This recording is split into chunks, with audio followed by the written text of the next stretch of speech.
मंगलाचरण। नमो अरिहंताणं, नमो सिद्धाणं, नमो आयरियाणं, नमो वज्राणं, नमो लोये सवसाणं, मोक्ष मार्ग करुणोभृतां जातं विश्वेतत्त्वानां वन्दे।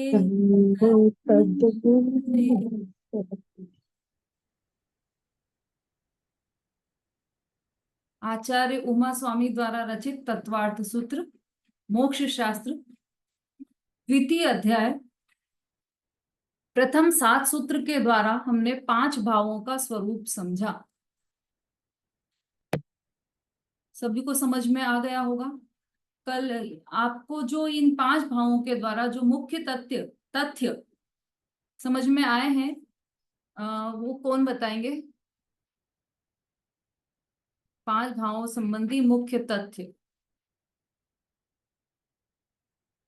मुख्य बातें जो कल लिखवाई हैं।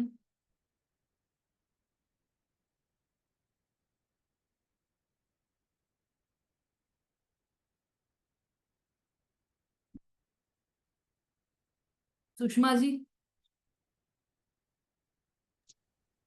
ये जो कल लिखवाए थे ना। हाँ। दीदी जय जिनेन्द्र। जीव में एक अनादि अनंत शुद्ध चैतन्य भाव है, यह पारिणामिक भाव सिद्ध करता है। दूसरा है, जीव में अनादि अनंत शुद्ध चैतन्य स्वभाव होने पर भी उसकी अवस्था में विकार है, ऐसा औदैहिक भाव सिद्ध करता है। जीव अनादि काल से विकार करता हुआ भी जड़ नहीं हो जाता और उसके ज्ञान दर्शन वीर्य का आंशिक विकास सदा बना रहता है, यह छायोपशमिक भाव सिद्ध करता है। फोर्थ है, अप्रतिहत पुरुषार्थ से पारिणामिक भाव का अच्छी तरह आश्रित बढ़ाने पर विकार का नाश हो सकता है, यह छायिक भाव सिद्ध करता है। कोई निमित्त पर में विकार नहीं कराता और न पर में विकार करता है, किंतु जीव स्वयं निर्माधीन होकर विकार करता है। जब जीव पारिणामिक भाव रूप अपने द्रव्य भाव सन्मुख होकर स्वाधीनता प्रकट करता है, तब अशुद्धता दूर होकर शुद्धता प्रकट होती है। ऐसा औपशमिक, छायिक और साधक दशा वाला छायोपशमिक भाव सिद्ध करता है। ये लिखवाए थे। ठीक, बहुत अच्छा। हमने ये 5 भावों के संबंध में, जीव के जो असाधारण 5 भाव हैं उसके संदर्भ में ये मुख्य मुख्य बातें सुनी। इस तरह से हमने ये 5 भाव संबंधी चैप्टर कल कंप्लीट किया था। अब इस संबंध में शायद अभी इंटरेस्ट और भी हो रहे हैं, या कल भी कुछ प्रश्न थे, कुछ का तो जवाब दे पाए थे हम, क्योंकि फिर क्लास का समय हो गया था इसलिए नहीं दे पाए थे। तो अगर कोई प्रश्न हो आपका तो YouTube पर जो ये क्लास चली है एक बार उसको सुनिए आप। उसमें भी क्लियर नहीं होता है तो उसमें जो कमेंट सेक्शन है उसमें आप अपना प्रश्न लिख सकते हैं, उसका उत्तर वहीं पर दे दिया जाएगा। यदि समझ में आ जाती है चीज तो आप लाइक किया कीजिए उसे, या ये समझ में आ गई है ऐसा कमेंट भी कर सकते हैं।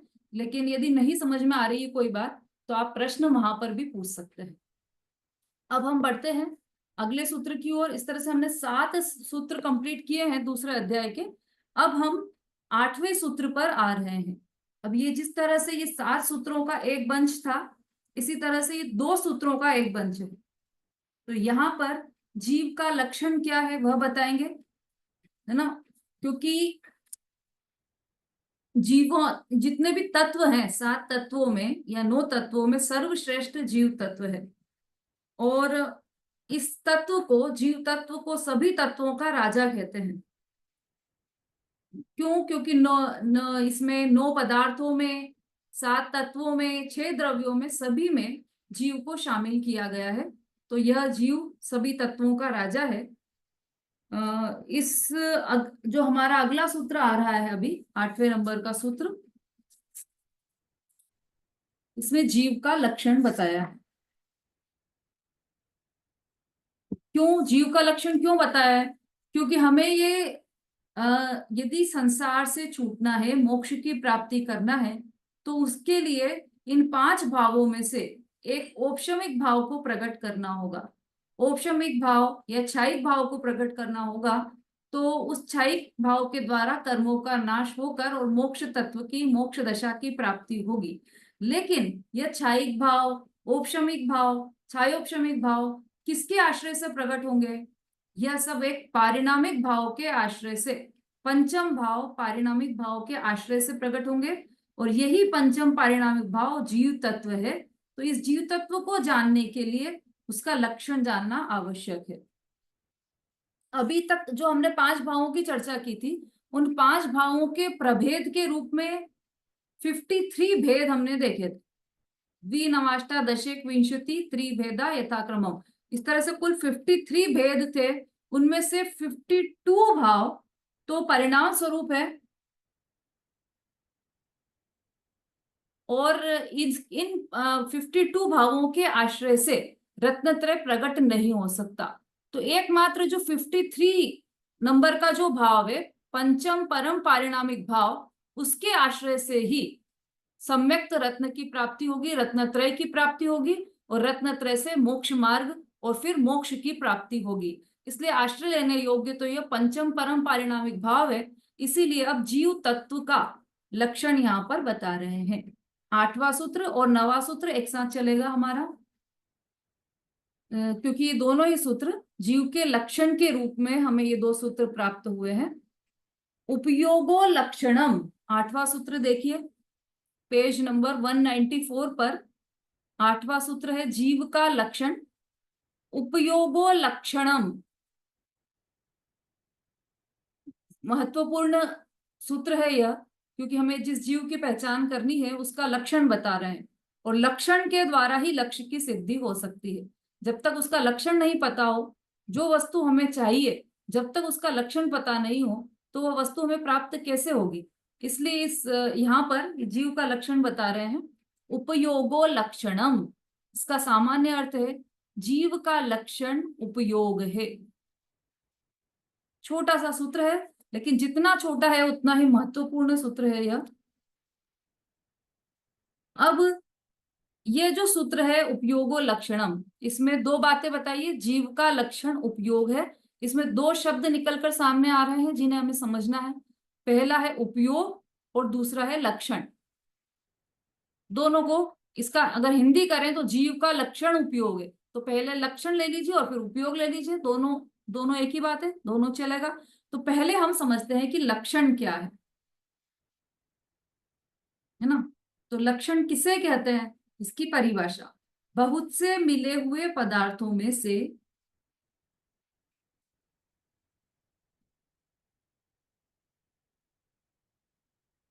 बहुत से मिले हुए पदार्थों में से किसी एक पदार्थ को अलग करने वाले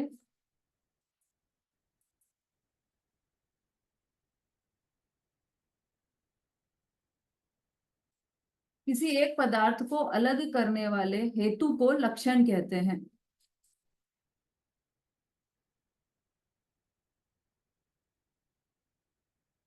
हेतु कहें या उस साधन कहें, एक ही बात है। बहुत से मिले हुए पदार्थों में से किसी एक पदार्थ को अलग करने वाले साधन को लक्षण कहते हैं।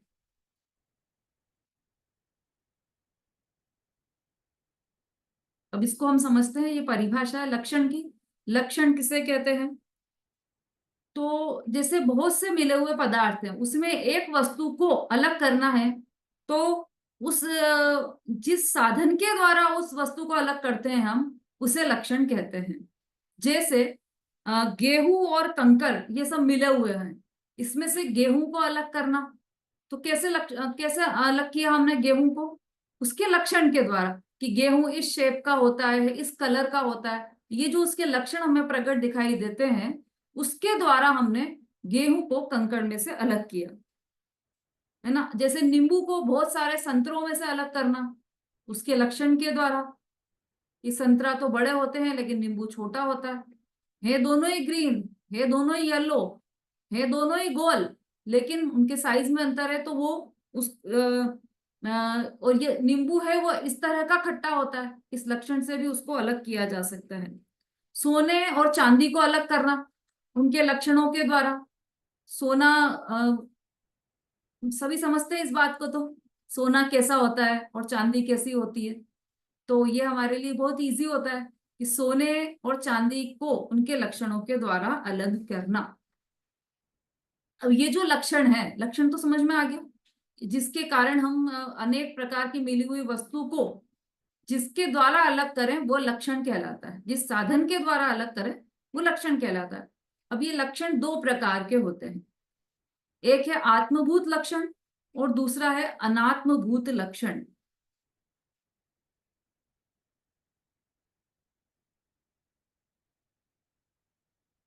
आत्मभूत लक्षण किसे कहते हैं?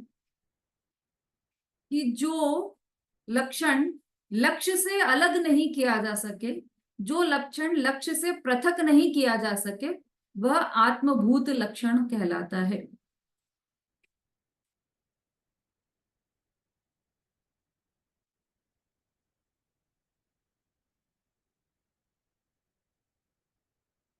जो लक्षण लक्ष्य से अलग नहीं किया जा सके वह आत्मभूत लक्षण कहलाता है।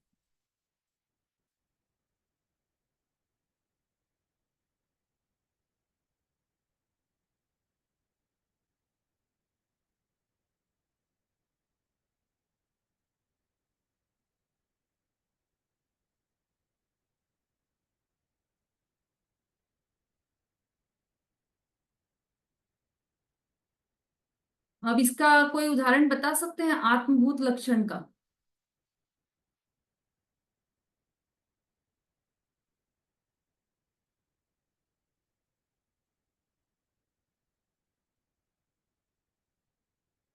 कुंद प्रभा जी। आ- आत्मा का आत्मा का लक्षण ज्ञान। हम्म। आ, और कोई? ये ठीक है वैसे, पर उदाहरण पूछा है मैंने। संगीता जी। और दीदी मैंने भी यही सोचा था, जैसे जीव के ज्ञान दर्शन चेतना वह जीव का लक्षण है जो उसे अलग नहीं कर सकता। हाँ, अभी तो मैंने केवल उदाहरण पूछा है। आरती जी बोली। जैसे नमक का लक्षण खारापन, वो नमक से कभी अलग नहीं हो बहुत सकता है। बढ़िया, बिल्कुल सही। और क्या है मंजू जी? जय जैन दीदी, हम्म। सोने का पीलापन कह उससे सकते हैं, अलग पर नहीं आजकल किया तो जा व्हाइट सकता है। गोल्ड भी आने लगा है, जी दीदी। इसलिए सोने का लक्षण चमक, उसकी जो चमक है गोल्ड की हम्म। चमक सोने का लक्षण है। ठीक है। वंदना जी।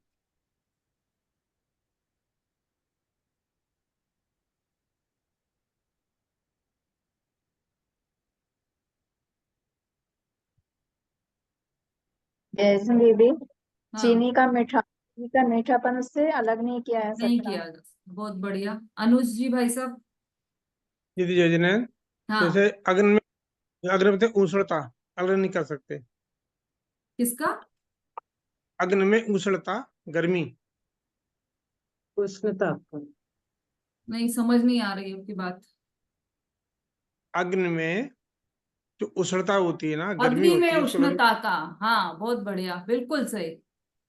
बहुत अच्छा। ऐसे बहुत सारे उदाहरण हैं जो आत्मभूत लक्षण के, उसका वह लक्षण होता है जो उससे लक्ष्य से अलग नहीं किया जा सके, वह लक्षण आत्मभूत लक्षण कहलाता है।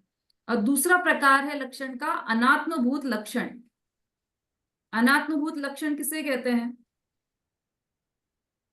कि जो लक्षण वस्तु से मिला हुआ न हो, उससे पृथक हो, उसे अनात्मभूत लक्षण कहते हैं।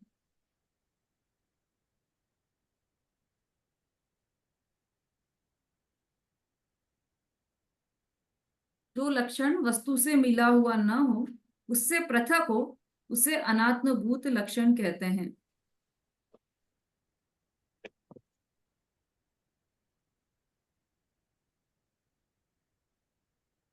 हम्म। अब इसके भी उदाहरण हम बहुत सारे देखते हैं दुनिया में। जैसे शास्त्रों में आया है, दंडी वाले पुरुष को दंडी कहना। मतलब दंडी पुरुष का अनात्मभूत लक्षण है। क्यों? क्योंकि वो उससे कभी भी पृथक हो सकती है। या ये कहें कि डंडा वाला पुरुष है, जिसके हाथ में हमेशा डंडी रहती है, वो अंकल जी, उन अंकल जी को दे देना जिनके हाथ में डंडा हो। तो अब उन अंकल जी को ढूंढने जाएगा तो वो लक्षण से देखेगा, और लक्षण क्या बताया आपने कि डंडा, तो डंडा लक्षण उनका अनात्मभूत लक्षण है ना। अब डंडा तो कभी अलग भी हो सकता है वो अंकल जी बैठे हों और वो उन्होंने डंडा नहीं लिया हो हाथ में, तो फिर वो तो ढूंढता ही रह जाएगा कि कहाँ है भैया डंडे वाले अंकल जी, तो वो नहीं मिलेंगे। लेकिन ऐसा लक्षण भी दिया जा सकता है, अनात्मभूत लक्षण जो उनके साथ हमेशा रहे पर उनसे पृथक हो, वह अनात्मभूत लक्षण कहलाता है। तो ये इस तरह से ये दो प्रकार के लक्षण होते हैं।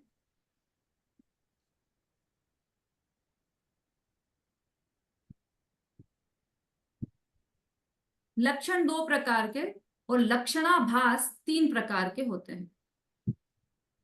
जो लक्षण, तो लक्षणाभास किसे कहते हैं कि जो लक्षण तो है नहीं पर लक्षण के समान प्रतिभासित होते हैं, उन्हें लक्षणाभास कहते हैं।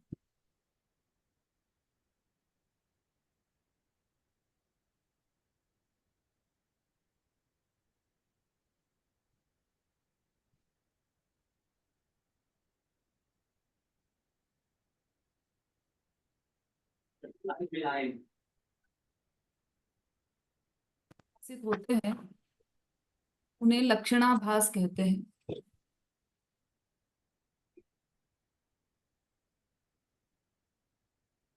अब ये तो लक्षण थे दो, आत्मभूत और अनात्मभूत, बहुत बहुत अच्छी तरह से समझ गए हो, तो आप सबने उदाहरण भी बता दिए। अब लक्षणाभास मतलब जो वास्तव में लक्षण नहीं है लेकिन फिर भी उसको लक्षण बता दिया जाता है कभी कभी, वो लक्षणा मतलब दिखता तो ऐसा ही कि हाँ ये लक्षण है। जैसे जीव का, अभी एक आंटी है मंदिर में, उन जब वो छोटी थी तो उनको पाठशाला में पढ़ाया जाता था कि जीव किसे कहते हैं, तो वो बताती कि हमें तो ऐसा सिखाया था पाठशाला में कि जो चलता फिरता है, जो खाता पीता है, वह जीव।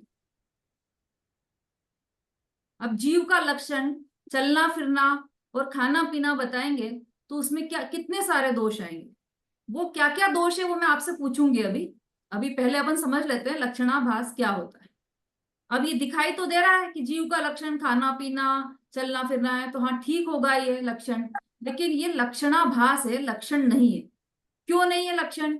अभी इसको अपन तीन तरीके से समझेंगे। तो लक्षणाभास तीन प्रकार का है, या ये कहें कि ऐसा लक्षण जो सदोष हो, सदोष लक्षण को भी लक्षणाभास कहते हैं। उसकी शॉर्ट परिभाषा अपने को चाहिए, तो सदोष लक्षण को लक्षणाभास कहते हैं। लक्षणाभास तीन प्रकार के हैं। पहला है अव्याप्ति,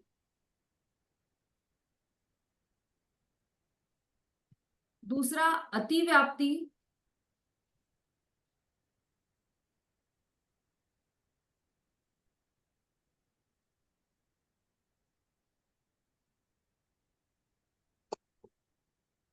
और तीसरा है असंभव। अव्याप्ति दोष, अतिव्याप्ति दोष और असंभव दोष।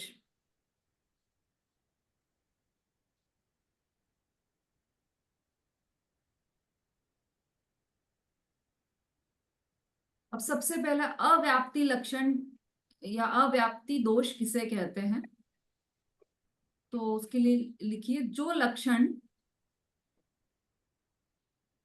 लक्ष्य के एक देश में रहता है,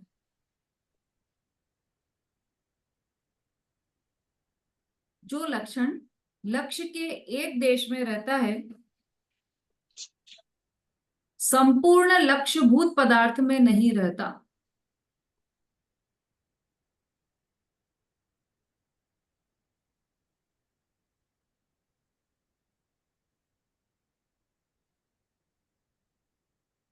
उसे अव्याप्ति लक्षणाभास कहते हैं।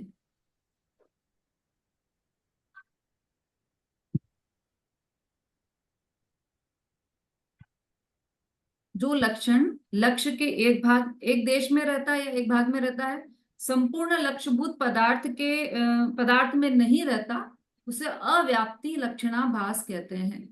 अब देखो इसको समझ लेते हैं, फिर हम अगले लक्षणाभास पर जाएंगे।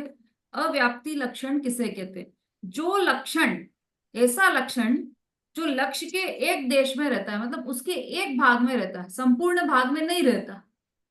जो हमारा लक्ष्य है, जो वस्तु हमें ढूंढना है, उसके एक भाग में तो पाया जाता है पर उसके संपूर्ण भाग में नहीं पाया जाए, उसे कहते हैं अव्याप्ति।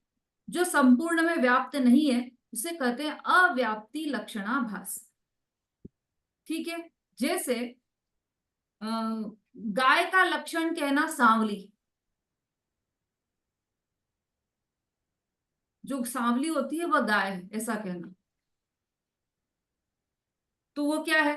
अव्याप्ति लक्षण है, लक्षणाभास है, अव्याप्ति लक्षणाभास है। क्यों है? क्योंकि गाय का लक्षण यदि हम सांवली कहेंगे तो जो सफेद गाय है उनको गाय नहीं माना जाएगा, है ना।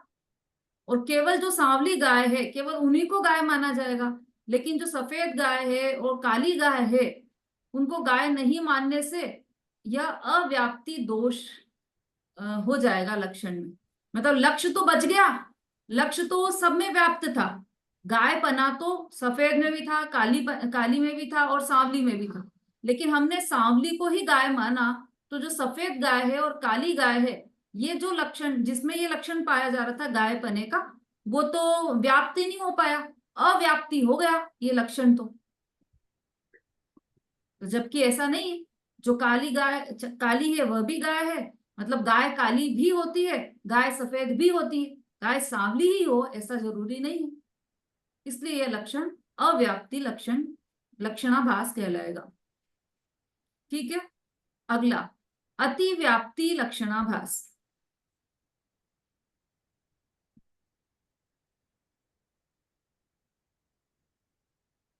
जो लक्षण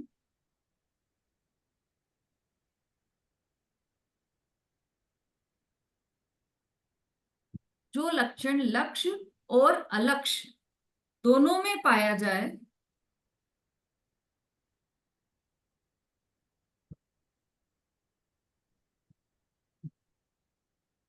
जो लक्षण लक्ष्य और अलक्ष्य दोनों में पाया जाए उसे अतिव्याप्ति लक्षणाभास कहते हैं।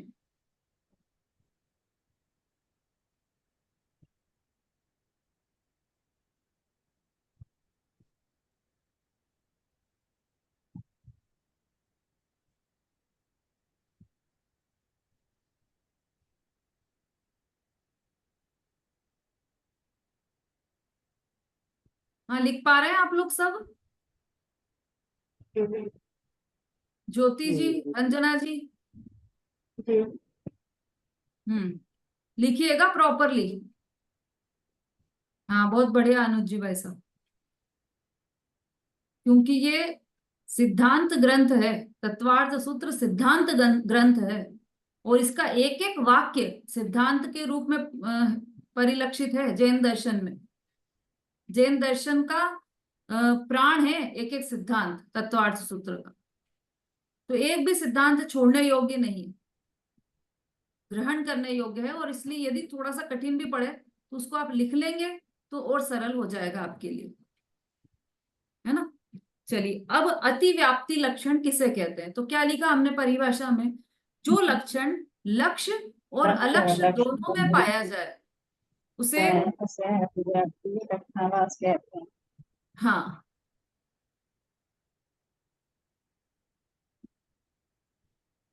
लक्ष्य और अलक्ष्य में दोनों में पाया जाए, मतलब जो लक्षण हम बता रहे हैं वह लक्ष्य में तो पाया जाएगा, लेकिन उसके अतिरिक्त अन्य जगह पर भी पाया जाएगा,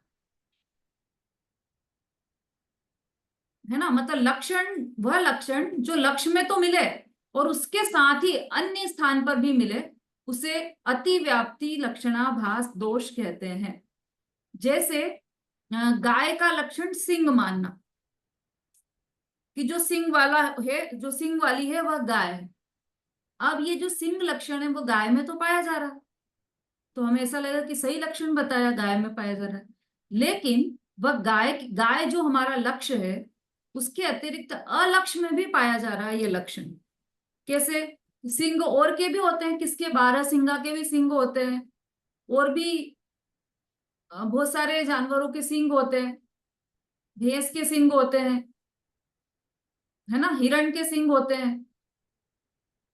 तो बहुत सारे जानवरों के सिंग होते हैं। इसका मतलब है कि यह जो लक्षण बताया गया है वह लक्ष्य के अतिरिक्त अन्य स्थानों पर भी पाया जा रहा है, इसलिए इसे अतिव्याप्ति दोष कहेंगे। यह लक्षण का दोष है, वस्तु का दोष की बात नहीं चल रही है यहाँ पर, लक्षण का दोष। यदि हम किसी वस्तु का कोई लक्षण बताते हैं तो उसमें क्या क्या दोष हो सकते हैं वह डिस्कस कर रहे हैं हम यहाँ पर, है ना। जैसे अभी सुषमा जी हैं, कक्षा में बैठी, तो सुषमा जी कौन, अब सुषमा जी हमारा लक्ष्य है, तो उनका लक्षण बताना। जो चश्मा पहने वह सुषमा जी, तो इसमें कौन सा दोष आएगा, अतिव्याप्ति दोष आएगा, क्योंकि यहाँ तो क्लास में और भी लोग चश्मा पहने हुए दिखाई दे रहे हैं। तो लक्ष्य में भी है वह, लक्ष्य में तो है लेकिन अलक्ष्य में भी है, इसलिए यह लक्षण नहीं है, लक्षणाभास है।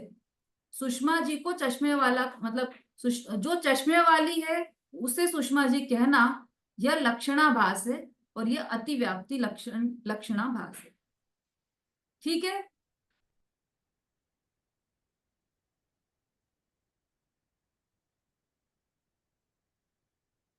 चलिए अब तीसरा दोष,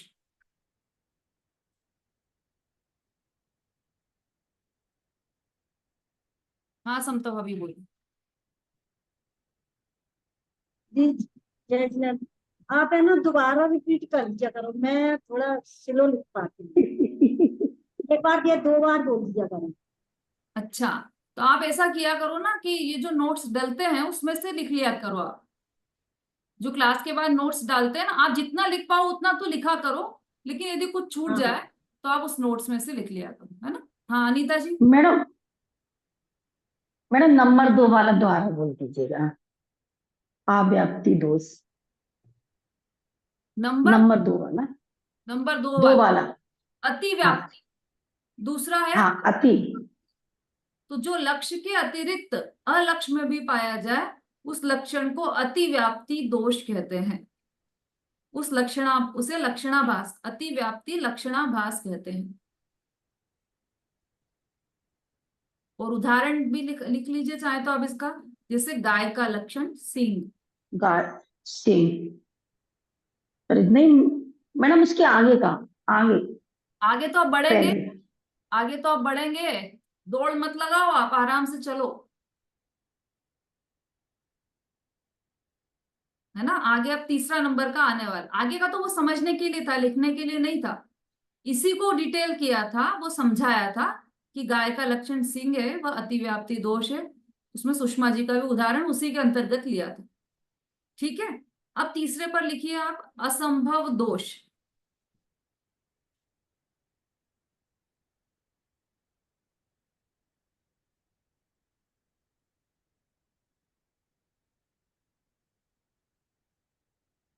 जो लक्षण लक्ष्य में संभव नहीं है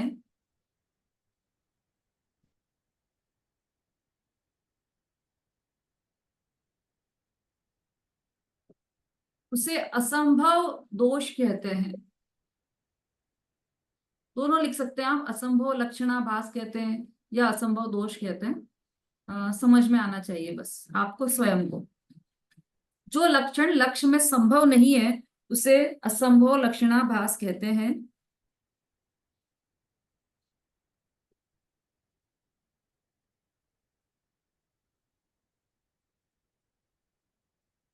अब जैसे ऐसा बोला कि वहां पर मत जाना, वहां पर बच्चे को समझाया कि वहां पर मत जाना, वहां पर अग्नि जल रही है। अग्नि, अग्नि क्या होता है, वह कैसी होती है, तो जो एकदम ठंडी हो उसे अग्नि कहते हैं। ये लक्षण बताया अग्नि का, तो ये असंभव दोष उसमें आएगा।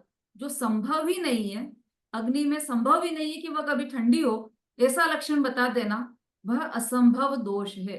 जैसे खरगोश का सींग कि जो सींग वाला है वह खरगोश है, ऐसा बोला तो उसमें असंभव दोष आएगा, क्योंकि कभी भी सींग वाला खरगोश होता नहीं। ऐसे ही वह फूल तोड़कर लाओ, कौन से फूल तोड़कर लाए? जो आकाश में खिले हों। तो आकाश के फूल, यह भी असंभव दोष है।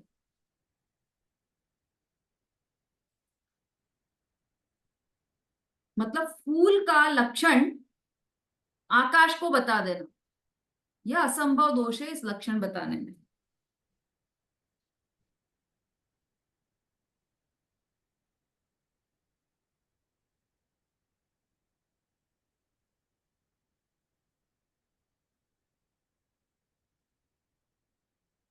ठीक है, ये तीनों लक्षणाभास को हमने समझा।